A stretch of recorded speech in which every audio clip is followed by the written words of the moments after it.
మీకు తెలిసినంత వరకు ఇప్పుడు అచ్చెన్నాయుడు గారు చూసుకుంటే ఆయన పథకాలన్నీ అయిపోయాయి. ఇక మహిళలకు ఇవ్వాల్సిన 1500 ఒక్కటే బాకీ ఉంది. అది ఇవ్వాలంటే రాష్ట్రాన్ని అమ్మేయాలంటున్నారు. మరి దీన్ని ఎలా చూడొచ్చు అంటారు? అమ్మేసేసి ఇస్తారేమో చూద్దాం కదా. అమ్మేసేసేసిన తర్వాత మొత్తం అన్ని చేశారని చెప్తారు, చూద్దాం. మనము వెయిట్ చేయాలి, తప్పదు. పెద్దలు మనకు కూటమి పెద్ద చంద్రబాబు నాయుడు గారు ఏదైతే చెప్పారో మనం వాళ్ళు చెప్పింది చెప్పినట్టుగాను చెప్పింది కూడా చేసినట్టుగాను మనం అనునయించుకునేసి మనం కూడా వాళ్ళని ఫాలో అయిపోవాలి, తప్పదు.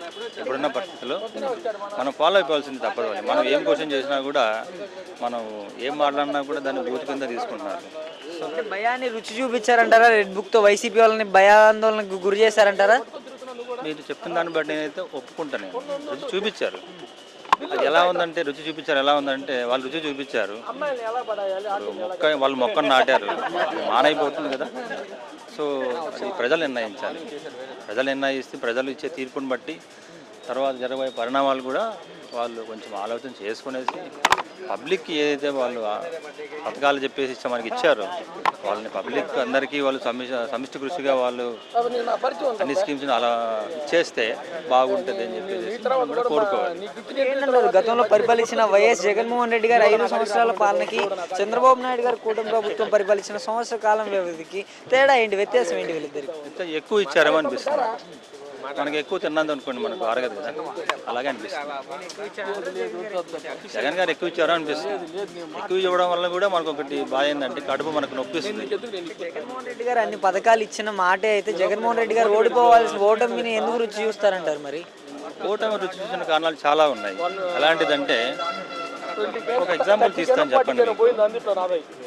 ఇప్పుడు మనకు ఒక స్కీమ్ అని మనకు ఎలిజిబిలిటీ రావాలంటే ఒక ఎలిజిబిలిటీ క్రైటీరియా ఇన్కమ్ ట్యాక్స్ అని పెట్టారు. చిన్న క్వశ్చన్ వేస్తారు, ఇన్కమ్ ట్యాక్స్ వాళ్ళని తీసేస్తారు కదా ఏ పథకంలో నుంచి. ఇన్కమ్ ట్యాక్స్ వాళ్ళు అందరూ కొన్ని కోట్లు వచ్చాయి వాళ్ళకి ప్రాఫిట్స్. సో ఇన్కమ్ ట్యాక్స్ ఒక ఎలిజిబిలిటీ క్రైటీరియా పెట్టినప్పుడు వాళ్ళ ఓట్లు మనకు అవసరం లేదా? వాళ్ళు కూడా మనుషులే కదా. సో వాళ్ళ ఓట్లు మనకు అవసరం లేదా? సో వాళ్ళు ఎంతమందిని ఓట్లు ఇంపాక్ట్ చేశారు, తర్వాత ఎంతమందికి రేషన్ కార్డులు తీసేశారు, వాళ్ళందరి గురించి ఏమైనా ఆలోచన చేశామా? అసలు చేసి ఉంటే మనం అసలు దానికి డ్యూ డిలిజెన్స్ అని చెప్పి చూస్తాను. ఇంగ్లీష్లో ఎలా ఉంటుందంటే ఒక పథకాన్ని ఇంప్లిమెంటేషన్ చేసుకోవాలనుకుంటే దాని ఇంపాక్ట్ ఎలా ఉంటుందని రీవర్క్ చేయలేదు, వీళ్ళు ఎక్కడ చేయలేదు. ఎవరో ఆయన డిజైన్ చేశాడు, ఆయన ఇచ్చాడు. ఐఏఎస్లకి ఐపీఎస్లకి వీళ్ళందరూ తెలియదు కదా, ఓట్లు ఎక్కడ పోతాయని తెలియదు కదా వీళ్ళకి. సో వాళ్ళంతా ఆలోచన చెయ్యరు.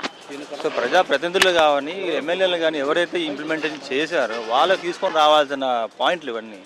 వాళ్ళు ఏం చేశారంటే మనం పథకాలు ఇస్తున్నాం కదా మనకే వస్తాయి అని చెప్పి అనుకున్నారు. కానీ మన పథకాలు ఎవరికైతే వెళ్ళాయంటే అపోజిషన్ పార్టీ వాళ్ళకి ఎక్కువ వెళ్ళాయి.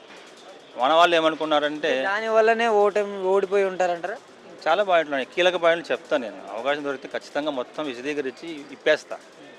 సో ఎక్కడైతే మనం పోగొట్టుకున్నామో ఆ ఓటర్లందరినీ ఎక్కడికి వెనక్కి తిరిగి చూడలేదు. కొంతమందిని వద్దనుకున్నాం మనం, కొన్ని ఓట్లు వద్దనుకున్నాం, వాళ్ళ దగ్గరికి వెళ్ళలేదు. మళ్ళీ ఎగ్జాంపుల్ ఐటీ కట్టేవాళ్ళనుకున్నాం. ఐటీ కట్టేవాళ్ళందరూ కోట్ల ఆస్తులు ఏం లేవు కదా. బిజినెస్ చేసేవాళ్ళు అనుకుంటాము. బిజినెస్ చేసేవాళ్ళు అందరూ ప్రాఫిట్లో ఉన్నారా? అడుగుదాం, మనం మార్కెట్కి వెళ్ళి అడుగుదాం. వాళ్ళు అప్పులు తెచ్చి, వాళ్ళు బ్యాంకు లోన్లు తెచ్చి వాళ్ళని మనం వద్దనుకున్నాం. మనం నీకు ఇల్లు ఇవ్వము, పెన్షన్ ఇవ్వము, వద్దనుకున్నాం. సో వద్దనుకునేటప్పటికీ వాళ్ళు ఎంత బాధపడి ఉంటారు? మన వాళ్ళు ఎవరి దగ్గరికి వెళ్ళి మాట్లాడారా? వాళ్ళ మళ్ళీ తిరిగి ఎలక్షన్ ముందర వెళ్ళి మాట్లాడలేదు. సో ఇవన్నీ చాలా ఉన్నాయి.